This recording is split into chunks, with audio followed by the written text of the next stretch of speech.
All right, we might be back. Yes.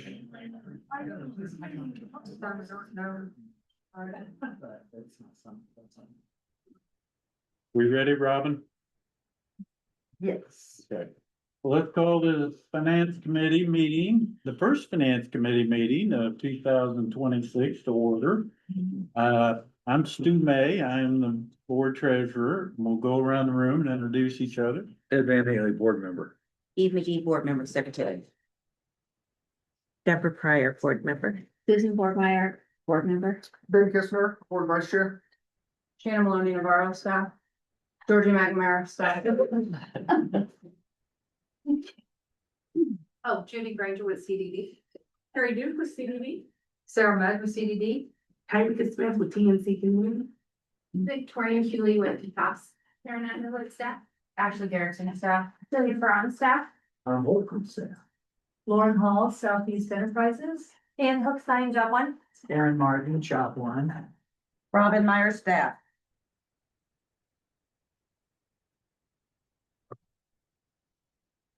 Online. Online, we have Courtney from Easter Seals.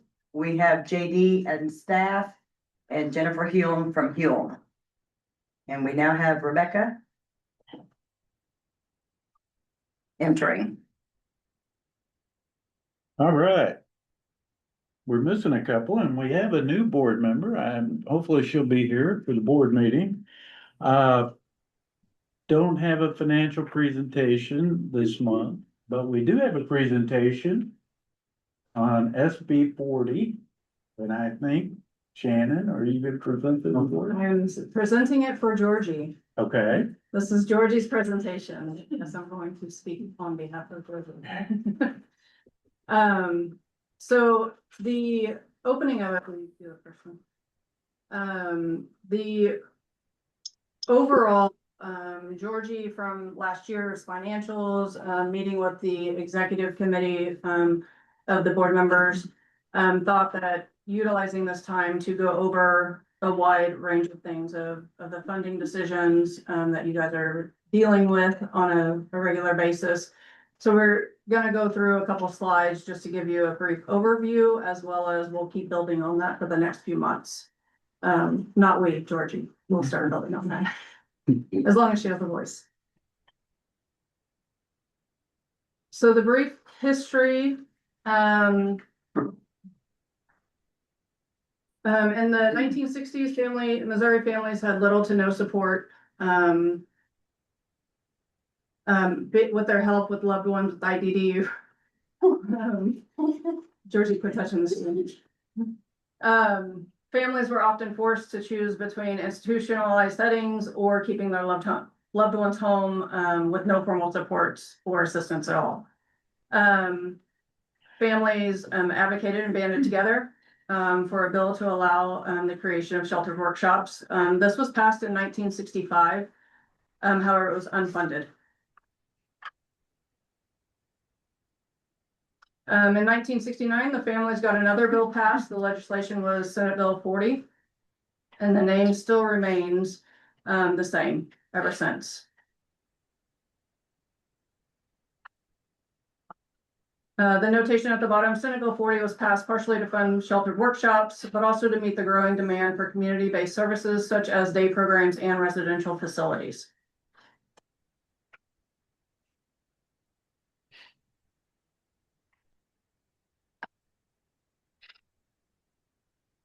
At that time, there were not all counties passed the SB 40 levy. And we'll go through kind of the history of which ones. The first one was Pike County in 1970 to pass the levy. The most recent was Barton County in 2021. And Jackson County passed the levy in 1976 here locally. As of today, there are 84 counties in the city of St. Louis that have passed the levy.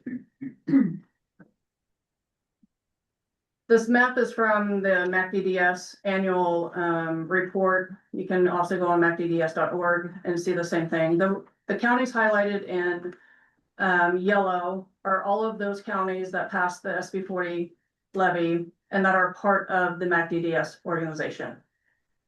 The ones in gray are also have SB 40 passed the Senate Bill 40s. However, they are not part of the MACDDS organization.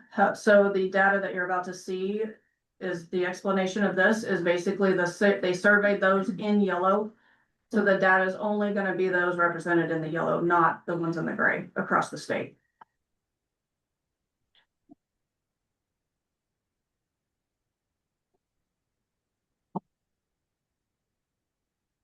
Every county that passed the levy did so because they had a need for some type of service with people with IDD. Some counties needed sheltered workshops for funding for an existing workshop. Those counties turned the funding over to the workshop, and that is all that they did. In some counties, the SB 40 boards own and manage workshops. Some counties passed it to fund residential programs. Those counties fund residential providers, or they own and manage the residential service. Some counties own and manage other services as well, such as transportation, day services, therapy centers, etc. It all depends on the need of that county. SB 40s look different across Missouri because of the local needs and local choices, but they are different depending on the demand. So a snapshot for 2024. Workshops, 47 counties. Again, this is in that yellow area that we identified earlier. 47 counties in MACDDS funded sheltered workshops to provide sheltered workshop services, and 18 do not fund or provide that service. It's important to know that many of those towns don't have. She said it's important to know that most don't fund them because they don't have a workshop in those counties. As far as residential, 24 counties fund residential services, 16 counties are providers of residential, and 37 counties don't fund or provide that service. Support coordination, 38 counties fund support coordination, 46 provide it, and 16 counties do not fund or provide that service.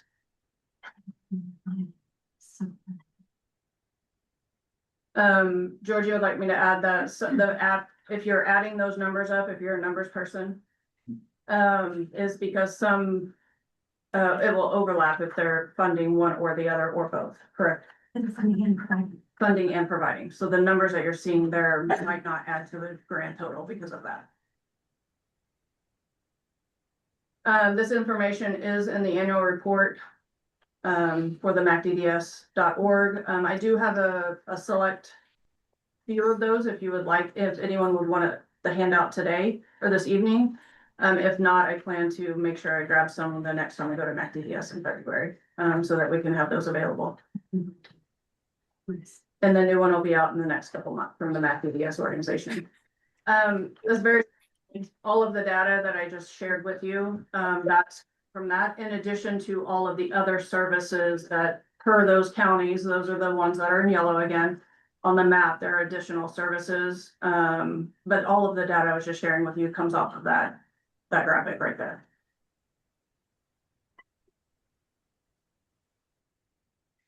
So in Jackson County, we provide funding to sheltered work or sheltered employment, community employment, transition programs, residential day program and other day services, supports with those, support for those without Medicaid, transportation, support coordination and training. What we as an ETOS provides is transportation, support coordination, training, supports for those without Medicaid. Correct. The training, I wanted to make sure that that's community training, not just not internal stuff. So coming soon, and like I was saying earlier, is in the next few months, Georgie's looking at the next couple of steps will be the more detailed history of the choices that ETOS board has made, and why. as well as, she's working with our legal counsel to provide, a training across so that we know exactly what the law says and what we can do and cannot fund. So those will be coming in the near future. So you don't talk as much as I do. I know I don't talk near as much as you do. That's like my voice. I thought you did a wonderful. I can read a slide. Questions for Georgie or discussion from anyone on the board? Some of your comments in your executive director report, I think was talking about some of the Medicaid funding. Did that come out of this group? The Medicaid funding, The cuts that are coming? that's not, that's from the governor.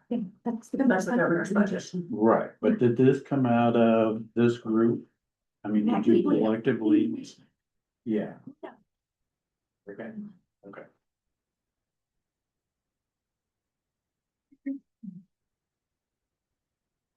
We ended really early unless you guys want to talk to Tom. It's wrong to get the house. I don't know if we all understand waivers. And that really doesn't fit here, but at some point. I'm not sure everybody really has a grasp on waivers. Okay, we can read. I think it, We can do a brief discussion now because we have 20 minutes. Okay. If you want to. No pressure, very high level. you like to know about waivers. I think, is there something that you, that is I mean, we best to, throw that word around waivers all the time, and I'm Right, not there's a sure. community waiver, there's this type of waiver, there. Medicaid waivers. Yeah, I know. Waivers. if that's an education that you would like, I can get all kinds of information and gather it. If there's specifics that you're just wanting an overview of, Let's look at an overview right now. okay. Yes, so there's several You different can do that waivers. off the top of your head. I'm actually about to turn to look at all of the SD department. So, yes, there are several waivers. You have your comp waiver, your support waiver, you have the Hope waiver, Lopez waiver. That's, oh, look at that. There used to be an autism waiver that is no longer a waiver. There's still supports and services, but not a waiver. So there's different eligibility for each waiver. The one, there's caps on the first few. There is not a cap on the comprehensive waiver. So you have a cap on each level of waiver that you get will, get you the services that are needed. So the cap means you can get so much of the service, you can't get all of it. No, the cap is you have a cap of money that, it's a dollar amount that you can go to. Again, Comprehensive. because that And each depends on what you're service. paying for, so that people can get. Yeah, so the waiver is if someone's eligible for a waiver, their authorizations are, it's a 60-40 split of how it's funded. Federal or state funding is gonna, that's how it's split to cover that authorization and those services for the individuals. What else you wanna know?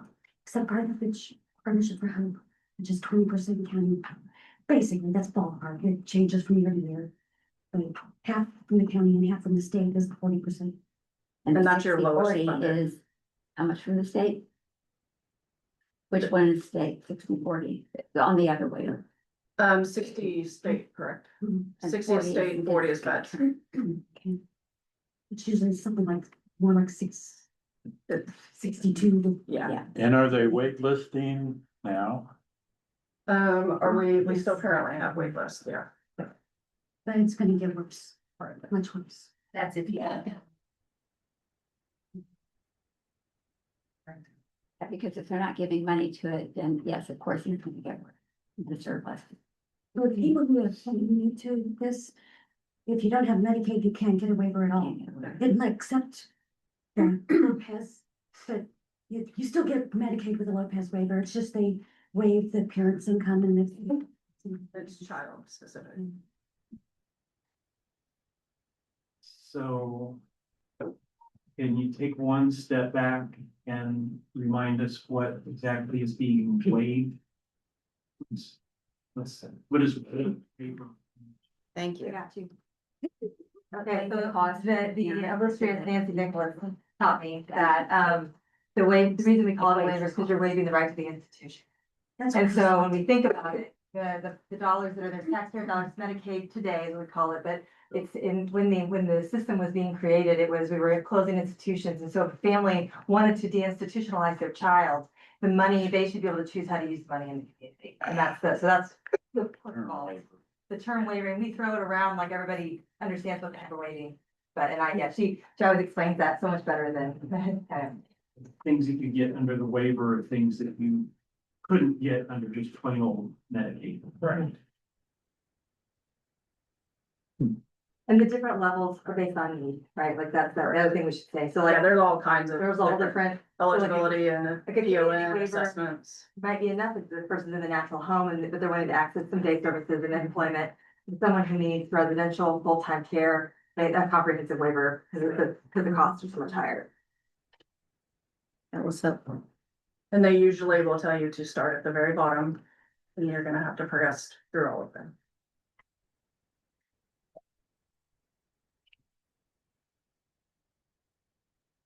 I think we could use some more on that, I agree. because I think it's gonna have an impact on us, in the not too distant future.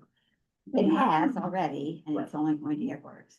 That's how I. For the people that didn't read the board report or see the Department of Mental Health information came with this, in the governor's proposed budget, that means it's just proposed for fiscal year 27. I hope everyone can hear me, but starts at 27.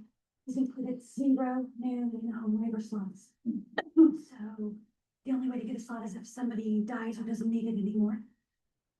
And only 127 residential slots, which is gonna. Which is the comp slot, and that's for the whole state. Yeah, for the whole state. For the whole state. And a 33.3% cut in 2-day services. Yes. Across the board. There's a For the whole state. What was the cut? That's the- 33. Oh, 33, I think it's 73. No. Everything else is 0. So those numbers I put in the board. Right, yeah. It was daunting. It's cruel. Daunting. very Yeah. true. Cruel. Hmm. Yeah, Remember I can put together some stuff and we can have some more information. So this is the time to call in all your markers with any representatives or senators that you know, to talk to them about how serious this is, because it can still be changed at this point. Political advocacy is more important than it has ever been.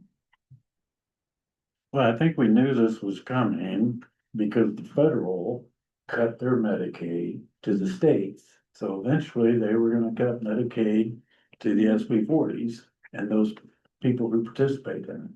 But it's also the budget cliff that I sent you guys that stuff about a long time ago. We've been cutting taxes and living off of the COVID money in Missouri. And now the COVID money, somebody was, even gone, and now that the COVID money is basically gone. Now we just have those tax cuts that are all beginning to implement, if they haven't already, and so it's gonna get really, really spare in Missouri. Have you looked at any financial impact to us? At this point, I know it's early, but No, not yet. The two services that we provide that get Medicaid funding are support coordination and transportation. We're looking at everything, all the time. But no, I don't have anything to report.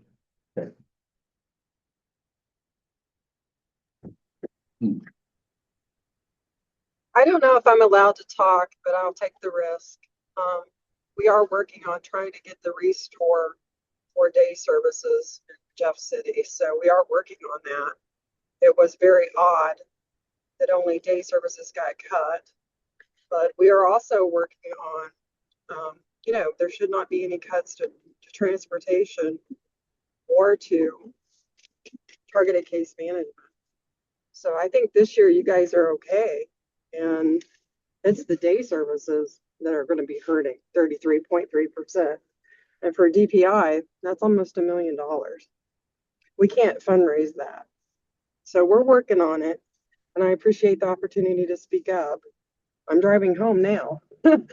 So I appreciate your advocacy and realization it's a serious matter.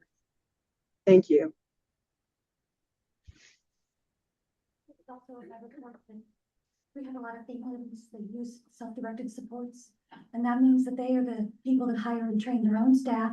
That means they're able to get friends and family and neighbors, people that they trust. And those rates have been cut quite a bit. So it's also going to really impact our families, not just our providers, which is very serious, but the people that need the help. So we've got some challenges ahead of us, sounds like. I would like to, and Georgie mentioned it, going forward on the finance committee, instead of having financial reports every month, Tom providing them, we will provide the financial statements to everyone, and they're available to anyone who wants to look at them.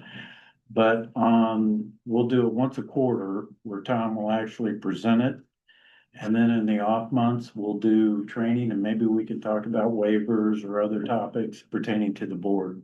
I feel like this is a time when people have to be armed with all the facts that we can give you.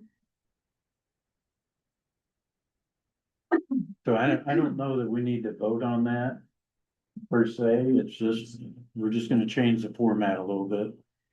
People who want the financials to just request them from Robin. Right.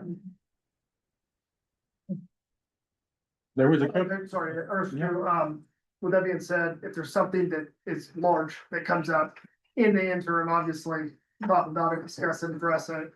That's a bit outside on a financial statement, that would be a meaningful impact. absolutely. Okay. Absolutely. Obviously, here to answer questions. Well, sure, yeah, I just, Engage in dialogue anytime you want. I love to talk. We know. Uh, Levy 101. That being, might be all four. We're getting up there.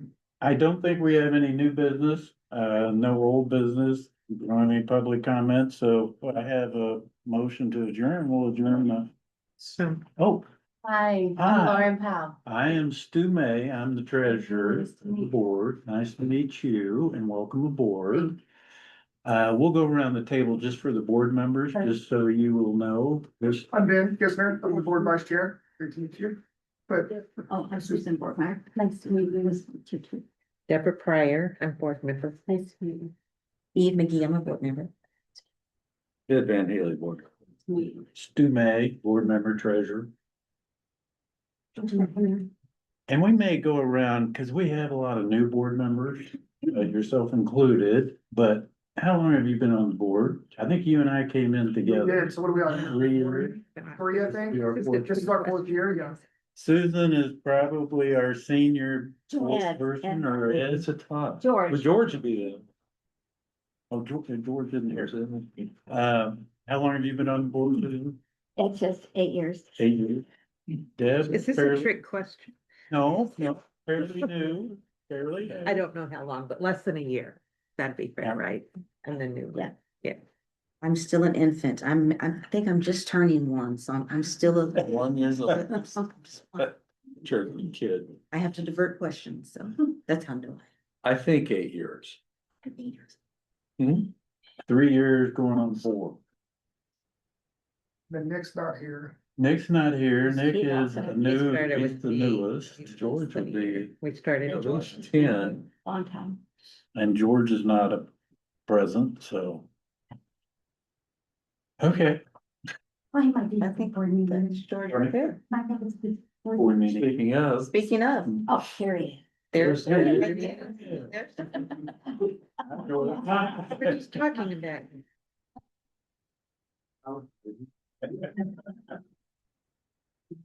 We just nominated you right as you were walking. Perfect time. That's usually how it works. Don't ever be like. Um. No, Double digit years. It's probably like third, probably been my third term, so what, 9 at that time? Yeah. Maybe 9, No, more than that. well, No. yeah. That's about it. Just in the, oh, have we adjourned the? we were adjourned. Minute break, and then it's the schedule meeting. What have you been doing? What are you doing? Outside of it. That's crazy. This is a form that. Just not coming out of there. If you have any conflicts with anybody who is involved in anything that we do. They, you know, like, been like on the board, things like that. My mother was friendly too, so that kind of conflict should be done. That kind of news, give me that form. Thank you. No. Take a post. I did not like. We're fine. Okay. That was not. They're. One of your. Oh, you want me to look? It's next year's. Yeah, you know, we have to. Know each other. I used to get everything about what we just.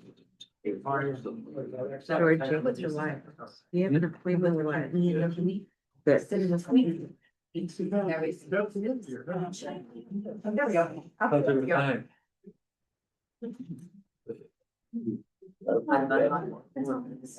So it'll even let you back in. Oh. So, yeah. So we try to make it simple, but outside you can get a hit thing.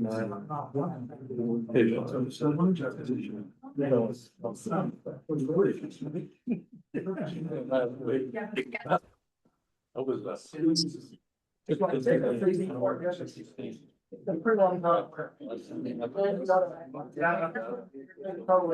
Yeah. More questions, discussions. Those are good, but I agree, the waivers. We dig into, there's a lot that goes into that. Perfect, we've got several film.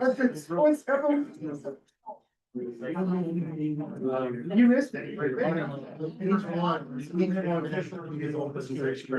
Yeah, absolutely. Vote is just the basic. That's the rules of the day. So I'm just gonna stick this. Give it another, every other map. Sorry, that out. Oh, Yeah, I mean, yeah, please, I'm telling you, I'm sure about the budget. Exactly. How this happened, I was like, well, but our budget is January. States to go into July to June, so they basically, the states. Yeah. Okay,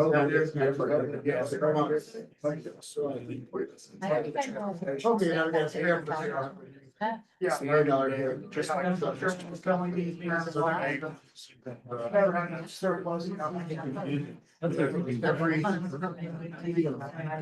we are go figure it out. Yeah.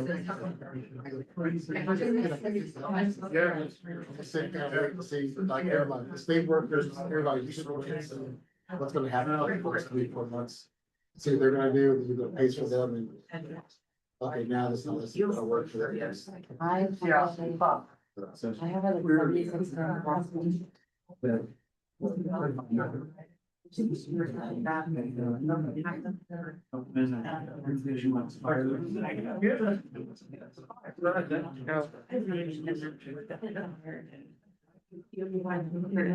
Oh, yeah. Okay, John, that's fantastic. Thank you. Is it normal? Timeline is that? Say that. As long as it ain't White House. Yeah, there's service.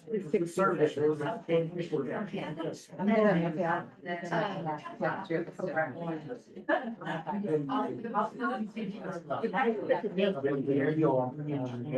was nervous. Basically, July, but July is June.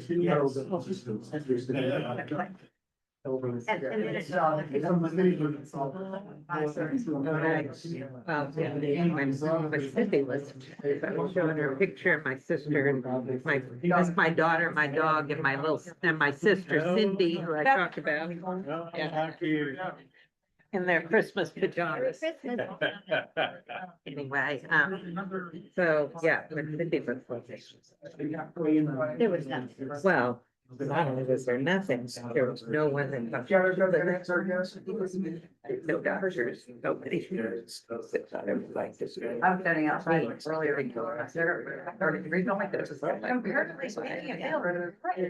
So, anyway, but my dad testified. Go ahead City. and start the January Board of Directors meeting. Call to order. Before we jump into introductions, Georgie informed me that, earlier this morning, there was an ISL in Fayette, Missouri that burned down, and there was one staff member and two individuals with developmental disabilities that actually died. Oh. So let's go ahead and have a moment of silence for that, if we could, please.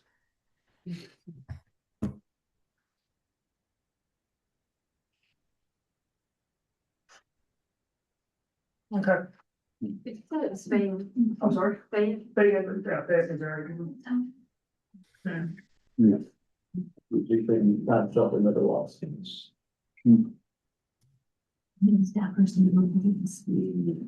Let's hop into introductions, but first we'd like to welcome the newest board member, Lauren.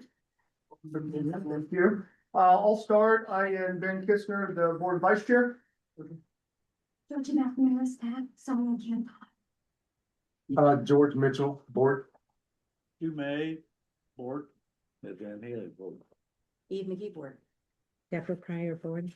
Susan Fletcher, I voted for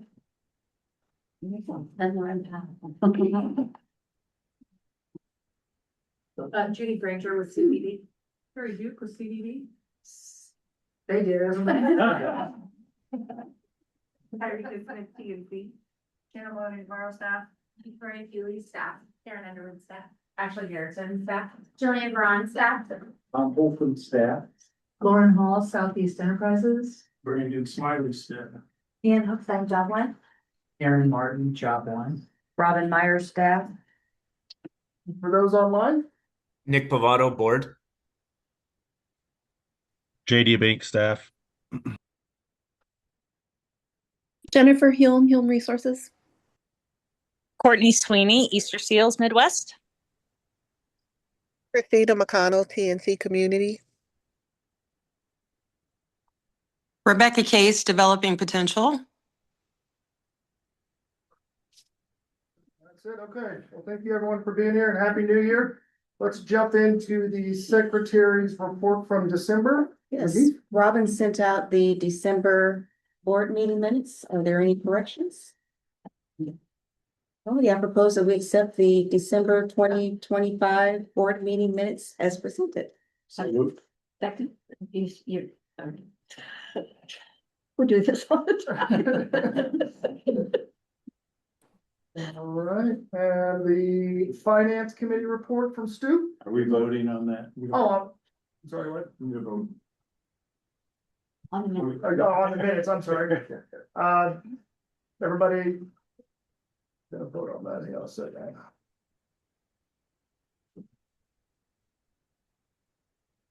Let's, all right, let's have a vote to approve the board, the December secretary report meeting as presented.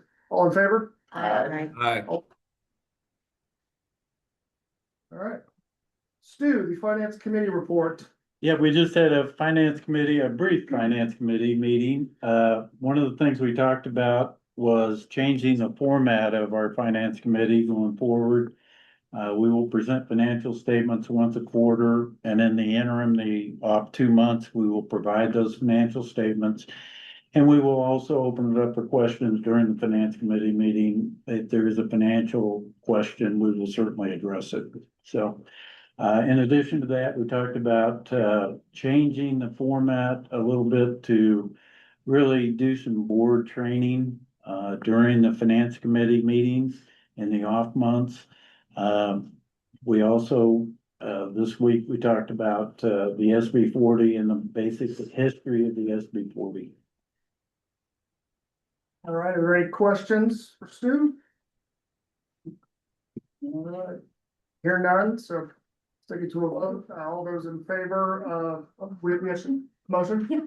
We, for a committee, we got a motion? Oh, okay, we don't, okay, Okay. so. So, let's move on to the executive director's report from Georgie. Yeah, she sent it out, Are there any other than being very concerning for a large part of it. Any questions for Georgie, comments, concerns? What, do we have a strategy of lobbying or talking to our elected officials in regard to this? Yeah, so there are the two organizations, I'm on the board of MACDS and on the Governmental Affairs Committee. And for Mazda, the Missouri Special Districts Association, I'm on the board of that. And we have days in Jeff City where we go. We invite our representatives, everybody we can think of, to come and tour every year. We usually get 3 or 4 to get $10 dollars. No, come see us on a dot. We have a legislative advocacy work group where we're trying to teach more of our staff how to be legislatively active and how to use our voice. The problem for us. Part of the problem, and well, it's a good thing and a bad thing. I mean, I guess we have 19 representatives and 4 senators, which other counties have 1 of each. And so that spreads us really thin trying to build relationships. But we also, for the most part in Jackson County, we're preaching to the choir. So all the work we spend is falling on receptive ears, people who are already planning to support us. So one of the things we talked about in MACDDS and in Mazda is that the larger counties could be more support to some of the more smaller rural counties. We look for ways to do that as well. But honestly, it just takes walking the halls and doing a lot more outreach outside of the session when your lawmakers are at home and have more time to come and visit. That's when we offer tours and do things like that. So. Well, can I ask a question of our providers? You've got relationships? You using those? Yes, so we have, we're doing the legislative day, we're taking a charter bus down to the Capitol on legislative day. So we also have our Starling group, which is our trade association. I don't think ETOS belongs to that, but some of the other county boards that provide services belong to this group. And so Rebecca is on her way home from Jeff City, but a lot of us are going to Jefferson City to meet with our legislators about the day rate specifically. And the county funding, Central 40 fund. So one of the things that we're concerned about is that if that gets on the ballot, that they want to ask the voters if they want not to have any taxes, the vote will be yes. Yeah. So it's preventing it from getting on the ballot that we're really working on trying to educate people about why it's not a good idea. Mm-hmm. Because it will be voted for. I mean, in all likelihood, they don't realize the implications of what that means, that your sales tax go up. You may not have a proper tax for sales tax. So. Lauren, do you have any? Yeah, we do. We have lobbyists working on behalf of sheltered workshops there and services that we have. Tomorrow we're going down, I think we all have a day of advocacy, and so we have what we call a product and services day. And we'll be displaying 29 workshops, we'll be displaying our products down there, in addition to the services we provide, like community-based activities, vocational training, and those kinds of things. So it's always trying to raise advocacy and work in the hallways, as you suggest. I think Starling's got a good, real strategies to educate people, just being in the halls, like the Georgie says, that's going to be best. Going down and making those relationships and walking halls with people. Connection in between their office and the hearing. Yeah. The one thing with shelter workshops, because we have this whole economic business model, we don't take any federal money. No. Well, how about, I see the waiver thing, the first note, just a punch in the gut for the waivers. What do we do? Go as fast as we can. I mean, it is. How many waivers were available statewide? For the services that they are going to be providing at BBI, 0. 0. So if they don't get them before July 1st. And then we're also looking at the same, to day services, which for us would be about $325,000 Based on our census today. based on our census today. And then I would say that, I think Sarah mentioned this, but the not only property tax, but it's the state income tax that's gonna Yes. get on that. That's the push. So once you take away, once you go from a state income tax and you're spreading that out to use taxes and sales taxes, not only you're gonna have less money coming in, but it's incredibly regressive. So the folks that we support who are already poor are gonna pay a higher percentage of their incomes to fund the government, and those with more means will, you know, a loaf of bread costs $3. We all, no matter who you are, and the taxes on that, so. But you've got connections with politicians as well. Yeah, the same, Yeah, and I feel like we are really well represented by Starling. I mean, we're very lucky to have leadership that we do. They're working really hard behind the scenes and helping us know what to do. I think that, I know they're putting together a plan. They're asking us to be patient while they have the right approach. Is that a fair way to say that? And we have consistent message, yeah, that we're not confusing the legislators. Right, they're working with the governor's office now. Yeah. To see if they can cut that off at the pass so that we don't have to do the legislative work and see if we can get the governor to soften that rate cut. I think they're meeting with the governor tomorrow, yeah. Darlingsburg is. Yeah. Well, I've talked to Rebecca, and I'll tell you from a parent standpoint, this is frightening. It is absolutely frightening where Stuart, Ben, and I have children that are going to be possibly directly affected. We need to fight for this. So just to give you an idea of how that, we have about, I don't know, less than 70 some people in the day program. Right. And for us, that kind of a cut would be a little over $100,000 in the red. That's where we would be running. So we couldn't run it at that kind of loss. And Did you hear the number Rebecca threw out? Yeah. $1 million. yeah, so she, our actual dollar amount is, significant. You're running $100,000 in the hole. And then, just not having some of the support, especially, with the Senate 40 fees, so that some people, do those extra things for our programs, and that's where that Senate 40 comes in. Every county does it differently, so, whether if there's special projects in one county, there's gaps being filled with those dollars in other counties. On services that are entitlements. So I would just say, on the Starling perspective, she's asked us, our executive director has asked us to wait until she gets through discussing within the governor's office. We'll be sure to push that out on social media at every agency and things like that. She'd asked us all. She's been gathered data as agencies. We provided her data of the impact that these cuts would make. So they're tooled up and ready to go, but she wants to go back at the governor to make sure, because if we do all this work and he ends up vetoing it in June, we're still in the same position. So we've got to get him to soften his stance on this program. Hey, it's Rebecca Case again. We also, you guys have done such a good job presenting Sarah and Judy, and I think that's job one speaking. So thank you for that. We've known about this as a rumor since December 30th, and believe you me, we've been very active in fighting it. There were 3 scenarios given by the division. DMH was what we've been told, and they went with the day service cuts. And so, when we're running numbers, our numbers that we serve are people in their natural homes. And so it's going to cost the state of Missouri more dollars if we can't keep families intact and provide medical day services of what they need through the week. So it's really fiscally interesting or irresponsible not to realize the cost benefit of day services in Jackson County. So like I think job one and CDD spoke about, Starling is being very proactive and trying to come up with one messaging.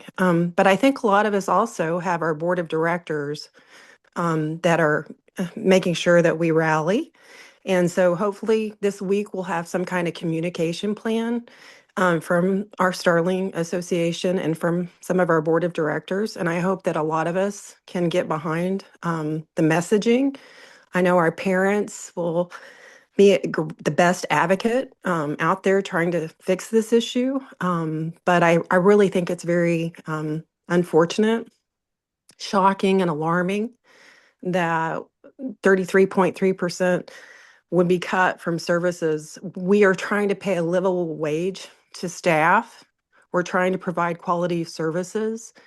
And for that to be on the chopping block is just alarming. So thank you for letting us speak about it tonight. And we had carved last week. So I was trying to connect with Georgie, but Georgie and I are having a hard time talking. So excuse the pun. But she spoke to our carve surveyor, so we so appreciated that. And I really thought maybe I would come tonight and try to rally the troops. So I'm so thrilled that you guys are rallying behind day services in this need and also the Medicaid waiver slots. And so I think we all can work towards figuring this out. And believe you me, I've been busy since December 30th trying to advocate and educate. So we've got a great group in Jackson County, and I know we all, as parents, providers, and county board and board members, can get behind this and make our voice heard for the people that we care deeply about. So we'll be in touch. So thank you. Yeah, one of the things I can do, if Georgia is beneficial, is to forward that communication plan, so she can forward down on how to use. And then That'd be great. Send your messages to your legislators, with the same talking points. Yeah. Can you copy it to all of them? Yes. Yep. I will also add that we also have legislative advocates who scan legislative letter from FDDS. Very similar to what everybody else is saying. They're pounding the halls and have been, well, every year for many, many years. And they run our legislative or our governmental affairs committee at FDDS as well. Can I ask one more question? Can somebody educate us at some point in time on Starling? I've heard this thrown around. It's one of the things, but I don't know how I could sit here this long and not know about Starling. So asking you shall receive, there's another change that we were looking at. We know that we have a lot of funded providers who come in and present about their services.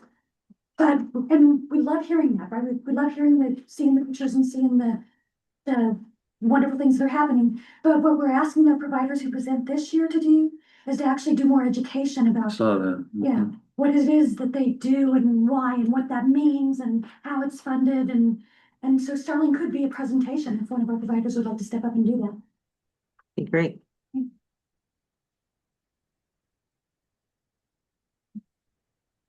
All right, is there anything else? Hey, Discussion, I saw one positive, very positive, and it was the CCM December billings. I saw a note that was the highest that we've ever had. For December. Thank you. Thank you. I enjoyed all the reports because I thought, gee, Merry Christmas, these people are really working on. Everybody's working. All right, let's move on to new business. It's that time of the year that we need to appoint the new officers for the executive committee. There is everybody's name is on the table, yes? Not sure the best way to go about doing this, but we can go ahead and get started. Let's throw out, I guess, the board chair. Any recommendations for the board chair? George, are you interested at all? There's my nomination.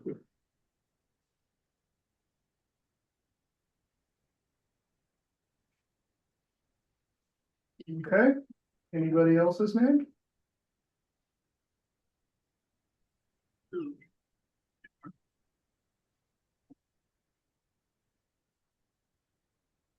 What? Are you interested? I mean, that, yeah, I would be interested. I would probably not vote for George over myself, but I would be interested, yes. Anyone else? All right, the board vice chair. How about you? Leave my name on there. Yeah.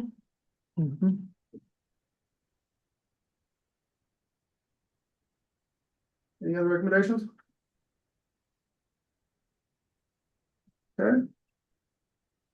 board treasurer. Stu. I heard Nick say Stu. I did my tour. Here. Do more. You can do more. You have the right to say no. I can do more. There you go, chain of. We need something for Ed, though. Did that 6 years, I served my tour. All right, and let's move on to the secretary then. You're looking over here. That's how this started last year. No. We'll get a nomination. 30 days and they're like, Now you you got it. now you got your wings. Now, but now you know what to do. But see, Now making. yeah. I Yeah, this is how that, really 30. Really? Good at it. Okay. Anybody else? Anybody else? We don't wanna hold it from anybody else. I'm good with this. I guess, given that I was the only one nominated for vice chair, are you okay being the only nomination for chair, or do we gotta vote for the difference? I mean, if you, we would have to vote if you continue to leave your name in the chair, but if you decide just to decline and pull out, then we'll just be vice chair, then. I will decline and pull out. We'll make this easy on everybody. Great.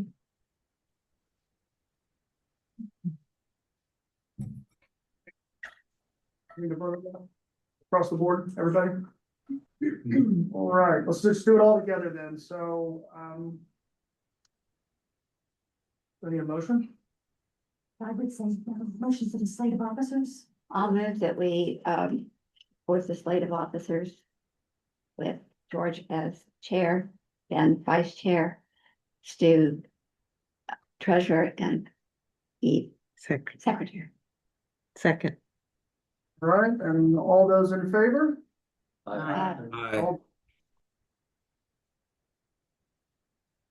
Congratulations. The election of the new officers has been passed.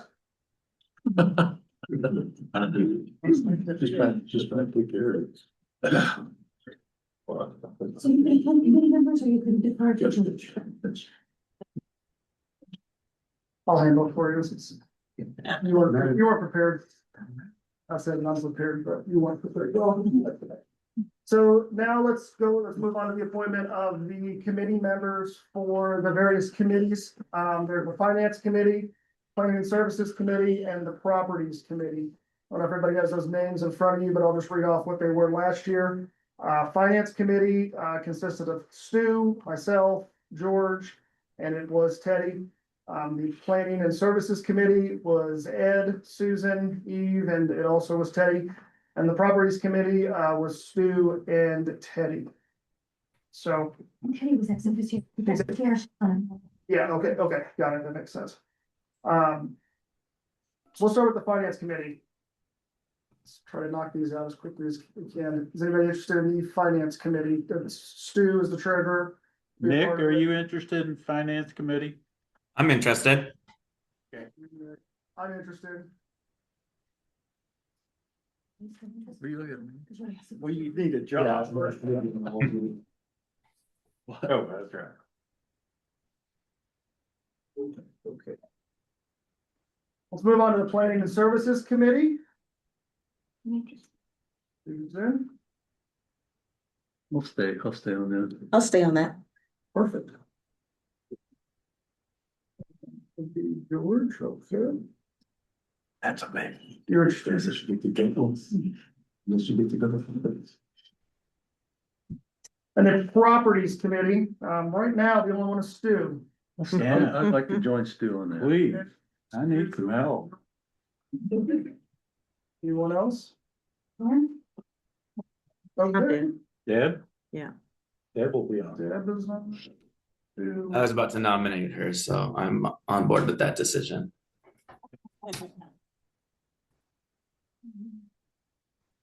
So that's about the facilities and maintenance stuff.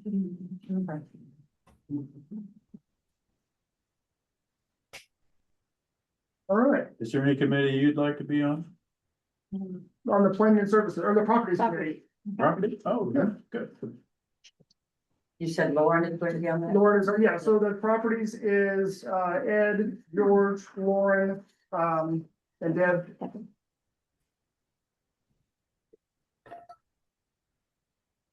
Need anything else? Good, okay. Okay, well, thank you everyone for that. Let's move on to the 2026 conflict of interest. Everybody has the form in front of you. At your earliest convenience, preferably tonight, fill that out and give that back to Robin. Basically just a form that's an annual form addressing any conflicts of interest with you being on this board and on a relationship with a service provider, or your, child goes there, you have any sort of connection at all. That would create any sort of conflict of interest. It's better to disclose more than not disclose enough. So at your earliest convenience, complete that and give that to Robin. All right, I think that takes care of new business, and we don't have any old business.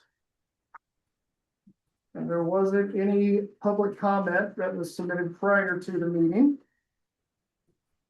So with that being said, may I have a motion to move into closed session pursuant to the Missouri Revised Statute, section 610.021 regarding personnel. So moved. All right, we're gonna take a roll. Eugene, Yes. Susan, Yeah. Ed, Yes. George, Yep. Sue, Yep. Lauren, Deb, Yes. Nick, Yes. and I am a yes. So we will move into closed session. Thank you, everyone. Thank you. Thank you. Yeah, sounds good.